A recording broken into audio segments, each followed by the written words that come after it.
সবাইকে স্বাগতম জানাচ্ছি। এ পর্যায়ে আমরা জানব কিভাবে অ্যাকাউন্টিং ম্যানেজমেন্ট সফটওয়্যার ইনস্টল করতে হয়। তো সবার আগে যেটা প্রয়োজন সেটা হলো যে যখন কোনো ক্লায়েন্ট অ্যাকাউন্টিং ম্যানেজমেন্ট সফটওয়্যার গ্রহণ করবে তখন অবশ্যই তার ডোমেইন অ্যান্ড হোস্টিং থাকতে হবে। অর্থাৎ আমরা আসলে এই অ্যাকাউন্টিং ম্যানেজমেন্ট সফটওয়্যারটি ইনস্টল করব একটি সি প্যানেলে। আর ডোমেইন এবং হোস্টিং ছাড়া কিন্তু সি প্যানেল সম্ভব নয়। তো ডোমেইন এবং হোস্টিং কানেক্টেড করার পরে আমরা সি প্যানেলের যেই অবস্থাটা দেখতে পাই সেটি হলো, আমরা এখন একটু সি প্যানেলে প্রবেশ করে দেখব। তো সি প্যানেলে যাওয়ার জন্য আমার যে সি প্যানেল সেটা আমি ভিজিট করছি। এটা হলো আমার সি প্যানেল। সি প্যানেলে যাওয়ার জন্য আমি যেখান থেকে হোস্টিংটি নিয়েছি সেখানে যাচ্ছি। এটি হলো আমার মেইন ডোমেইন এবং এর মেইন ডোমেইনের আন্ডারে আমার সি প্যানেলটা এখানে রয়েছে। এই সি প্যানেলে ঢোকার পদ্ধতি বিভিন্ন রকমের হতে পারে, তবে সবচেয়ে সহজ পদ্ধতি হলো যেখান থেকে আপনি হোস্টিংটা নেবেন সেই হোস্টিং প্রোভাইডার কোম্পানি থেকে যেই অ্যাক্সেসগুলো দিবে সেই অ্যাক্সেসের মধ্যে সি প্যানেলের অ্যাক্সেসটি থাকে। এবার আমরা আসি, এটা হলো আমার সি প্যানেল এবং এই সি প্যানেলে যেই সি প্যানেলে আমরা আসলাম, এখানে আমরা প্রথমে সাবডোমেইন ক্রিয়েট করে নেব। ebiponon.com নাম করে যে মেইন ডোমেইনটি আছে সেই মেইন ডোমেইনের আন্ডারে আমরা সাবডোমেইন ক্রিয়েট করে নেব। তো সাবডোমেইন ক্রিয়েট করতে হলে এই যে সি প্যানেলের যে টুলস আছে এই টুলস ইন্টারফেসে আসার পরে এখানে ডোমেইনস নাম করে একটা অপশন আছে। এই ডোমেইনস অপশনের ভিতরে এখানে সাব অপশন হিসেবে আছে এখানে ডোমেইনস। এই ডোমেইনসে আমরা ক্লিক করব। তো প্রথমেই আমরা আসলে এখানে একটা সাবডোমেইন ক্রিয়েট করে নেব। তো এখানে আমরা দেখতে পাচ্ছি ডোমেইন অপশনে আসার পরে এইটা আপনি দেখতে পাচ্ছেন যে এখানে মেইন ডোমেইন হলো এই যে ebiponon.com এবং ebiponon.com এর আন্ডারে বেশ কতগুলো সাবডোমেইন ক্রিয়েট করা আগে থেকেই আছে, বাট আমরা বোঝার জন্য আমরা নতুন একটা সাবডোমেইন ক্রিয়েট করব। তো এখন আমরা দেখব যে কিভাবে একটি সাবডোমেইন ক্রিয়েট করতে হয়। তো সাবডোমেইন ক্রিয়েট করার ক্ষেত্রে এখানে ক্রিয়েট এ নিউ ডোমেইন লেখা আছে, এখানে আমরা ক্লিক করব।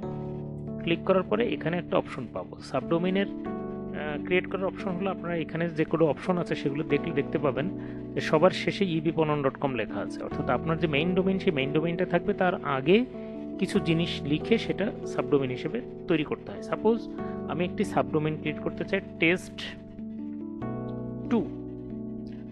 টু নাম করে আমি একটি সাবডোমেইন ক্রিয়েট করতে চাই। তো টেস্ট2 পরে ডট, এবার আমার যে মেইন ডোমেইন সেটা লিখতে হবে ebiponon.com। এই যে এটি আমার একটি সাবডোমেইন। এবার এটা ক্রিয়েট করতে হলে এখানে সাবমিটে ক্লিক করতে হবে। এই যে সাবমিটে ক্লিক করলাম, তাহলে এখানে নোটিফিকেশন দিচ্ছে you have successfully created a new test2.ebiponon.com domain with document root of এটা। তাহলে আমাদের সাবডোমেইন ক্রিয়েট হয়ে গেল। এবং সাবডোমেইন ক্রিয়েট হলো কি না সেটা এখানে দেখলেই কিন্তু আমরা বুঝতে পারছি যে এখানে সাবডোমেইন ক্রিয়েট হয়ে গেছে। এটি হলো আমাদের প্রথম ধাপ। এবার দ্বিতীয় ধাপে আমাদের আসতে হবে যে ফাইল ম্যানেজারে যেতে হবে। তো ফাইল ম্যানেজার টুলসে ফিরে যেও ফাইল ম্যানেজার খুঁজে বের করা যাবে, অথবা আমরা কিন্তু এখানে লেখা আছে ডকুমেন্ট রুট, এই সোজা করে এসে আমাদের যেই সাবডোমেইন ক্রিয়েট করা আছে এইখানে ক্লিক করলেও কিন্তু আমরা ফাইল ম্যানেজারে চলে যেতে পারবো। তো এখানে আমরা ক্লিক করছি। এটা হলো আমাদের একটি সাবডোমেইন, এটা হলো আমাদের ফাইল ম্যানেজার। অর্থাৎ যেই সাবডোমেইনটা ক্রিয়েট করলাম সেই সাবডোমেইনের জন্য এটি একটি মানে ফাইল ম্যানেজার অপশন। তো এখানে আসলে আমাদের যেই অ্যাকাউন্টিং ম্যানেজমেন্ট সফটওয়্যারটা আমরা সেট আপ দিব সেটার যে সোর্স কোড, সেই সোর্স কোডটা এখানে আপলোড দিতে হবে। এটা হলো কাজ। তো আপলোড দিতে হলে খুব সিম্পলভাবে এখানে আপলোড কথাটা লেখা আছে, এই আপলোড বাটনে আমরা ক্লিক করতে পারবো। করলে এখানে আমরা এটা আপলোড করার সুযোগ পাবো। তো তার আগে বলে নেই যে এইখানে যেই ফাইলটা বা যেই সফটওয়্যারের যে ফাইলটা আমরা এখানে আপলোড দিব সেটা কিন্তু আগে থেকে রেডি রাখতে হবে। অর্থাৎ আমাদের স্টুডেন্টদের জন্য আমরা কিন্তু এই অ্যাকাউন্টিং ম্যানেজমেন্ট সফটওয়্যারের যেই একেবারে ফাইল সোর্স কোড, এই সোর্স কোড কিন্তু দিয়েছি। সো সোর্স কোডের যে লিঙ্কটা দিয়েছি এখান থেকে ডাউনলোড করে আগে রেখে দিতে হবে। যেমন আমার এখানে রাখা আছে, আমার সোর্স কোডটা জাস্ট এখানে যাব, এই যে এখানে যাব রিসোর্সেস, এই যে এখানে কিন্তু রাখা আছে, এই যে আমার সোর্স কোডটা রাখা আছে। বেসিক্যালি সোর্স কোডটা হলো এই যে এটা, সরি 3 নাম্বারটা, প্রিমিয়াম পজ সফট সোর্স কোড, এই যে এটা বড় করে দেখাই দেই। আমি আসলে এখানে রেখেছি, এই জিনিসটা মূলত আমাদের আপলোড দিতে হবে। এবার আসে আমরা যেখান থেকে দেখাচ্ছিলাম ওটা হলো আমার পিসিতে ছিল। এবার আমরা এখানে আমাদের যেই সার্ভার আছে সার্ভারে এটা আপলোড করব।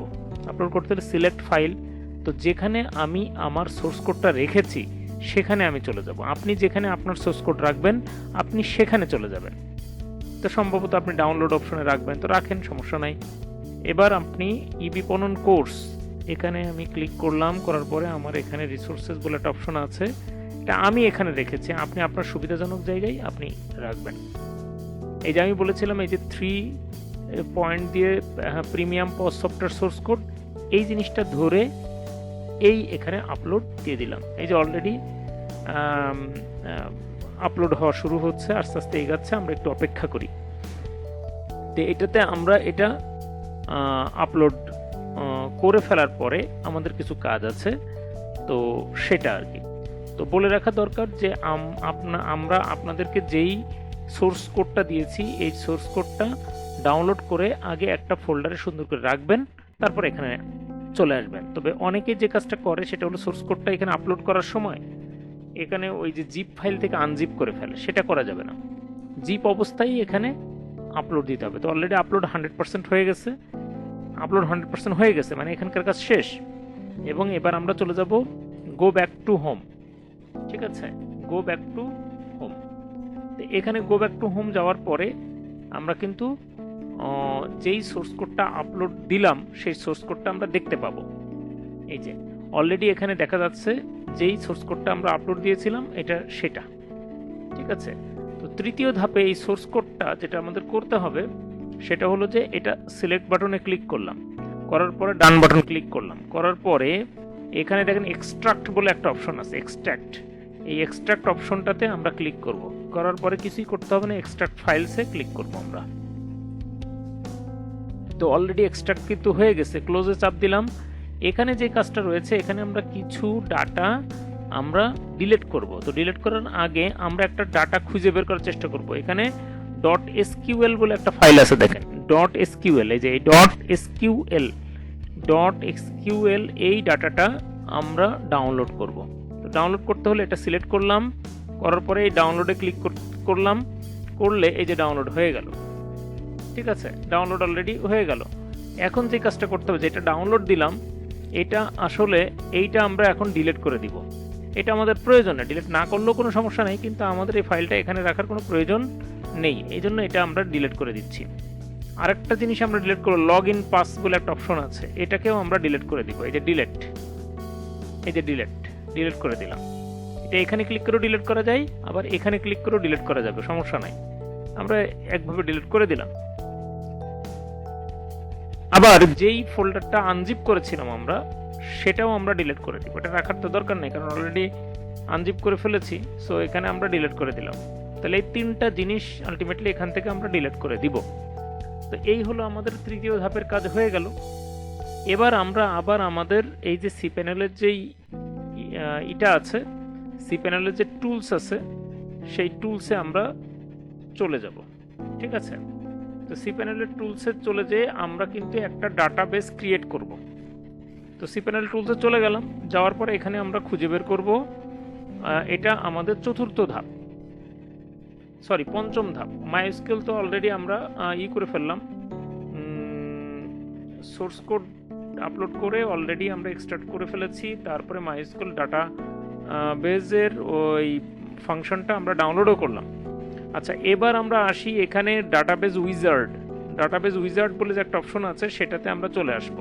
এটা সি প্যানেলে এসে টুলসে ক্লিক করলে আমরা নিচের দিকে আসলে এখানে ডাটাবেস উইজার্ড চলে আসবে। কোনো অপশন যদি খুঁজে না পাই তাহলে এই জিনিসটা লিখে আমরা এখানে যদি সার্চ করি তাহলে এটা আমরা পেয়ে যাব। তো ডাটাবেস উইজার্ডের কাজ কি? ডাটাবেস উইজার্ডে এসে আমরা আসলে একটা ডাটাবেস ক্রিয়েট করব এবং ইউজার আইডি ক্রিয়েট করব। ঠিক আছে, ডাটাবেস ক্রিয়েট করব যেহেতু আমরা আমাদের এই সাবডোমেনের নাম টেস্ট2 দিয়েছিলাম, সুতরাং এই নামেই আমরা একটা ডাটাবেস ক্রিয়েট করি। যে কোনো নামেই আপনি ডাটাবেস ক্রিয়েট করতে পারেন, কোনো সমস্যা নেই, যে কোনো নামে ডাটাবেস ক্রিয়েট করতে পারেন। তো আমরা ডাটাবেস এটা ক্রিয়েট করলাম, নেক্সট স্টেপে ক্লিক করলাম। করার পরে যেই ডাটাবেসটা আমরা ক্রিয়েট করলাম সেটাই আবার এখানে আমরা লিখব। এখানে আমরা লিখেছিলাম কি টেস্ট2, তাহলে টেস্ট2 আমরা এখানে লিখলাম। লেখার পরে এখানে একটা কঠিন একটা পাসওয়ার্ড দিতে হবে, এখানেও কঠিন পাসওয়ার্ড দিতে হবে। সো এই কঠিন পাসওয়ার্ডটা দেওয়ার ক্ষেত্রে, কারণ আমরা এখন ইউজার ক্রিয়েট করার চেষ্টা করব, তো তার জন্য পাসওয়ার্ড দরকার। তো পাসওয়ার্ডের জন্য আমরা এখানে যে পাসওয়ার্ড জেনারেটর আছে, পাসওয়ার্ড জেনারেটরে আমরা ক্লিক করব। ক্লিক করার পরে এখানে কিন্তু আমরা অলরেডি পাসওয়ার্ড পেয়ে যাচ্ছি। তো এই পাসওয়ার্ডটা আমরা সেভ করে রাখবো। পাসওয়ার্ডটা কোনো অবস্থাতেই আমরা হারাবো না, অফকোর্স পাসওয়ার্ডটা আমরা সেভ করে রাখবো। তো পাসওয়ার্ডটা সেভ করে কোথায় রাখবো? পাসওয়ার্ডটা সেভ করে আমরা আমাদের ডেস্কটপে আপাতত সেভ করে রাখছি। এই যে পাসওয়ার্ড সেভ করে রাখছি, পি দিয়ে একটা মানে ফাইল নিয়ে আমরা এখানে পাসওয়ার্ডটা দিয়ে রাখছি যেন এটা নষ্ট না হয়। সেভ দিয়ে রাখি, কন্ট্রোল-S। আচ্ছা, এবার এটা আই হ্যাভ কপিড বলে একটা অপশন দিয়ে দিলাম, দেওয়ার পরে ইউজ পাসওয়ার্ড দিয়ে দিলাম। তাহলে ওই যে পাসওয়ার্ডটা দেখলাম ওই পাসওয়ার্ডটা এখানে যোগ হয়ে গেল। এবার এখানে ক্রিয়েট ইউজারে ক্লিক করলাম, দিয়ে অল প্রিভিলেজেস যে অপশনটা এসছে এটা চেক করে দিলাম। দেওয়ার পরে শেষে নিচে এসে দিলাম নেক্সট স্টেপ। যাক, এই হলো আমাদের কিন্তু ডাটাবেস ইউজার এবং ডাটাবেস ক্রিয়েট হয়ে গেল। এই যে এটা হলো আপনার ডাটাবেস, ঠিক আছে, এই যে অলরেডি ক্রিয়েটেড। এটাও আমরা এখন আপাতত রেখে দিলাম। এই যে এখানে রেখে সেভ করে রেখে দিচ্ছি আপাতত, ঠিক আছে। আচ্ছা, এই পর্যায়ে আমরা আসলে যাব পিএসপি মাই অ্যাডমিন। পিএসপি মাই অ্যাডমিন বলে একটা অপশন আছে, সেটাতে আমরা চলে যাব। সেটার জন্য আমরা যাব cPanel টুলস অপশনে, আবার আমরা ফিরে যাব। এবার এখানে পিএসপি অ্যাডমিন নামে একটা অপশন আছে, সেটা আমরা খুঁজে বের করব। এই যে পিএসপি মাই অ্যাডমিন, পিএসপি মাই অ্যাডমিনে এখান থেকে আমরা ক্লিক করলাম। ক্লিক করার পরে এরকম একটা ইন্টারফেস আসবে। আসার পরে এখানে দেখেন সবার উপরে যে অপশনটা আছে ইবিপণন, যেটা আমার মেইন ডোমেইন ছিল, এটা হলো মেইন ডোমেইনের ডাটাবেস অপশন। হ্যাঁ, তো সেখানে এখানে যে মেইন ডোমেইনের যেই এখানে যে প্লাস চিহ্নটা আছে, প্লাস চিহ্নতে আমরা ক্লিক করব। ক্লিক করার পরে আমরা যে ডাটাবেসটা ক্রিয়েট করেছিলাম ইবিপণন টেস্ট2, এটা খুঁজে বের করব। উপর থেকে দেখতে দেখতে আসবো যে আমরা কোনটা ক্রিয়েট করেছিলাম, ইবিপণন টেস্ট2।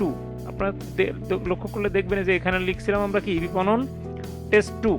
তো সেটাই আমরা এই ডাটাবেসে এখানে খুঁজে বের করব, ইবিপণন টেস্ট2। এখানে যদি আমরা ক্লিক করি তাহলে এরকম একটা ইন্টারফেস পাবো। এখানে ইম্পোর্ট নামে একটা অপশন আছে, এখানে আমরা এটা ক্লিক করব। ক্লিক করার পরে এখানে চুজ বলে একটা অপশন আছে, চুজ। আচ্ছা, ঠিক আছে। আচ্ছা, তো এখন এই পর্যায়ে আসার পরে আমরা এই যে পিএসপি মাই অ্যাডমিনে এখানে আমরা চুজ ফাইল বলে একটা অপশন আছে, এখানে আমরা ক্লিক করব।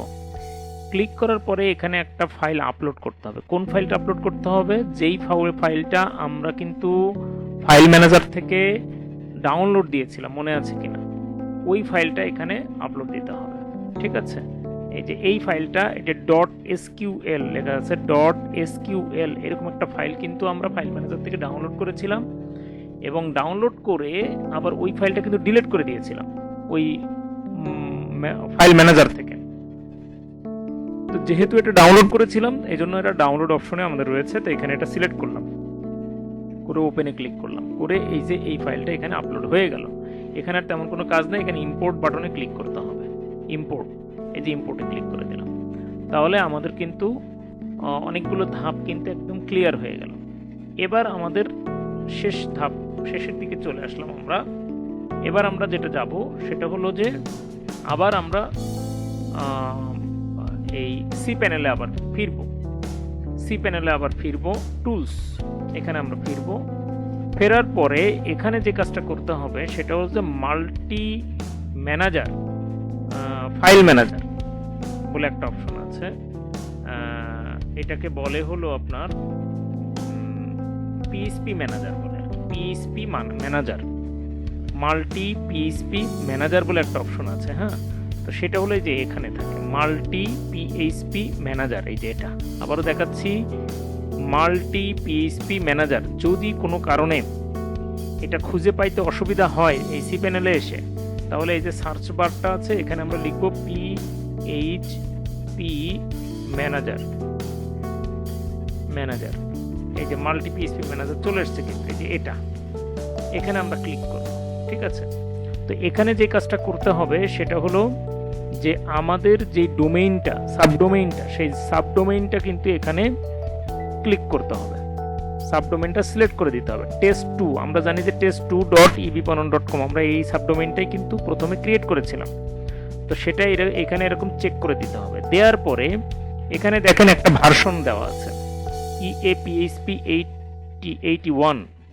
এখানে আমাদের যেটা করতে হবে, এই জায়গাটা আমাদের চেঞ্জ করতে হবে, এই জায়গাটা খুঁজে বের করতে হবে 7.4 কোথায় আছে, 7.4 এই যে এখানে আছে 7.4, কিন্তু এখানে ক্লিক করা যাবে না। আরও নিচে যাব, আরও নিচে যাব, এই যে এটা 7.4 EAPHP।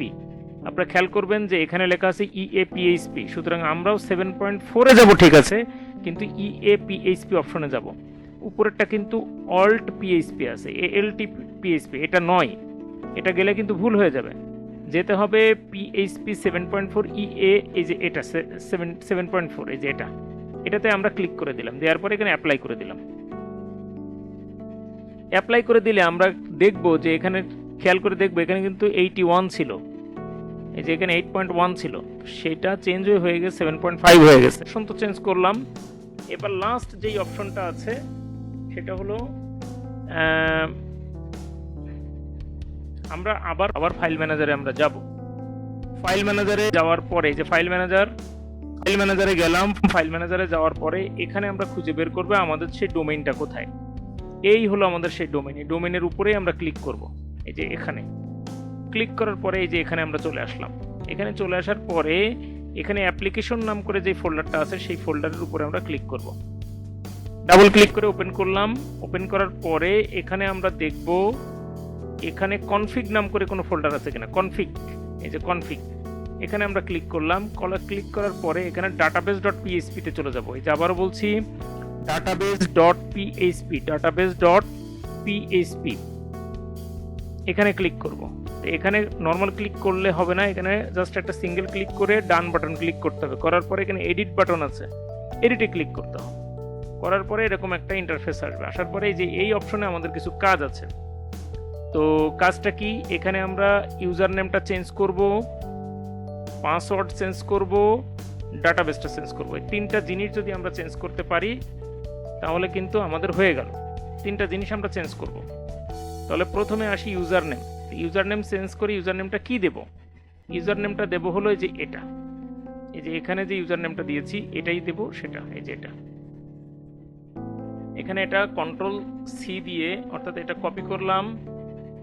এই যে কপি করে জাস্ট এই ইউজার নেমের এখানে সিলেক্ট করলাম। করার পরে এটা Ctrl+V দিলাম বা পেস্ট দিলে এই যে আমাদের এখানে ইউজার নেম হয়ে গেল। এবার ডাটাবেস লেখা আছে, ডাটাবেসটাও ঠিক একইভাবে আমরা Ctrl+V বা পেস্ট দিয়ে দিলাম, মানে এটা চেঞ্জ করে দিলাম। এবার পাসওয়ার্ডটা কি করব, পাসওয়ার্ডটা হলো আমরা যেই পাসওয়ার্ডটা আমরা সেভ করে রেখেছিলাম সেই পাসওয়ার্ডটা Ctrl+C দিব। দেওয়ার পরে এখানে যে পাসওয়ার্ডটা আছে এই পাসওয়ার্ডটা, এই যে পাসওয়ার্ডটা চেঞ্জ করার সময় খুব খেয়াল করতে হবে, এখানে ইনভার্টেড কমা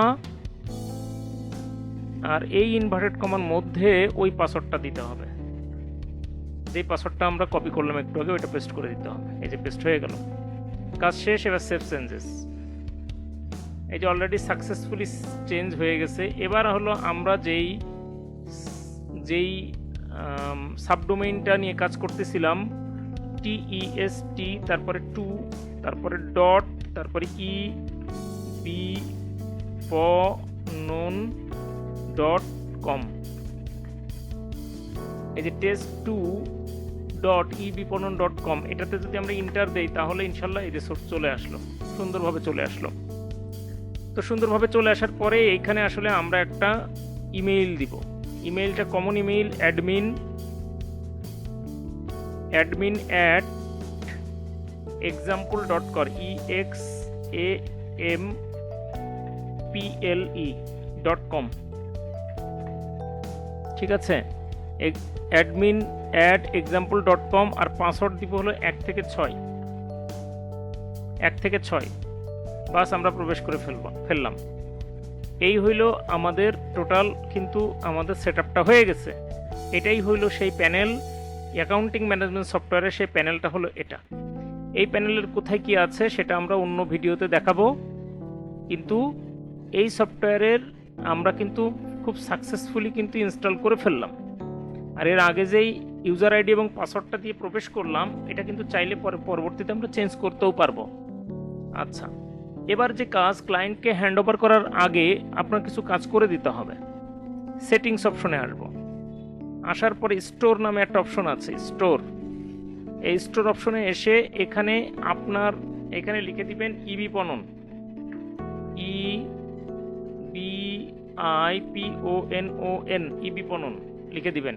এখানে আপনার ফোন নাম্বার বা ইত্যাদি ইত্যাদি কোনো কিছু চেঞ্জ করার থাকলে চেঞ্জ করে দিবেন। এখানে ওই কোম্পানির লোগো লাগাই দিবেন। ওই কোম্পানি যদি কোনো সাপোজ এটা যদি লোগো হয় তাহলে এটা লাগাই দিলেন, সাপোজ যে কোনো একটা লোগো এখানে লাগাই দিবেন, দিয়ে আপডেট দিয়ে দিব। দেখেন এখানে হাব ফোর সোর্স লেখা আছে, এটা যদি রিলোড দেই তাহলে এটা চেঞ্জ হয়ে যাবে। দেখেন ইবিপনন হয়ে গেছে, অর্থাৎ এখানে যেটা লেখা হবে এখানে সেটা হয়ে যাবে। যাক, এটা শেষ। এবার যে কাজটা করতে হবে সেটা হলো যে এখানে যে দেখেন হাব ফর সোর্স লেখা আছে, এই জায়গাটা চেঞ্জ করতে হবে। এটা কিভাবে চেঞ্জ করব? এটা হলো সাইট সেটিংসে যাব। সাইট সেটিংসে যাওয়ার পরে এখানে যেই হাব ফোর সোর্স আছে সেটা না দিয়ে আমরা ইবিপনন লিখে দেবো, ইবিপনন লিখে দিলাম। এরপরে এখানেও আমরা একটা লোগো চুজ করে দিলাম, ঠিক আছে। তো এইটা সাপোজ মনে করেন যে এটা লোগো দিয়ে দিলাম, দেওয়ার পরে আপডেট, এই যে আপডেট দিয়ে দিলাম। তাহলে কিন্তু এই জায়গাটা এখনো চেঞ্জ হয়নি, এটা যদি আমরা রিলোড দেই তাহলে চেঞ্জ হয়ে যাবে ইনশাল্লাহ। এই যে ইবিপনন হয়ে গেল, ঠিক আছে। এতটুকু করার পরে এবার আপনি যেটা করবেন সেটা হলো যে এখানে যে আইটেমগুলো আছে, এই যে আইটেম, অল আইটেম লেখা আছে, যে আইটেম লিস্ট, একটা নতুন কোনো একটা ক্লায়েন্টকে যখন এটা দিবেন তখন এই আইটেমগুলো অবশ্যই সবগুলো সিলেক্ট করে ফেলবেন, ঠিক আছে। সব সিলেক্ট করে ফেলবেন, ফেরে এই যে ডিলেট,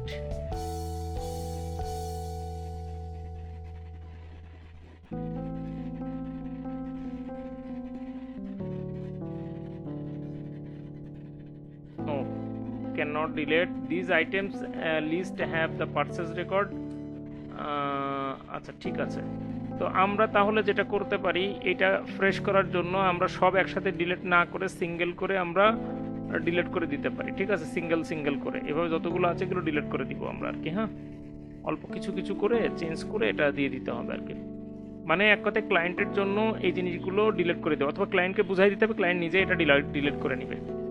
এভাবে কিন্তু আমরা আরও যে অপশনগুলো আছে সবই খালি করে দিবেন, যে সেলস, পারচেজ যা আছে, ঠিক আছে। পারচেজ অপশনে হয়তো বা কিছু তালিকা আছে, যে এটা আছে, এগুলো আসলে ডিলিট করে দেওয়াটাই ভালো, কারণ ক্লায়েন্ট তার নিজের মতো করে অ্যাড করে নেবে আর কি। এই ছিল ইনস্টলেশনের মোটামুটি A to Z দেখিয়ে দিলাম। এভাবেই সুন্দর করে কিন্তু আপনি আপনার এই সফটওয়্যারটা সুন্দর করে ইনস্টল করে দিতে পারেন, ঠিক আছে। তো এই পর্যন্ত, আল্লাহ হাফেজ।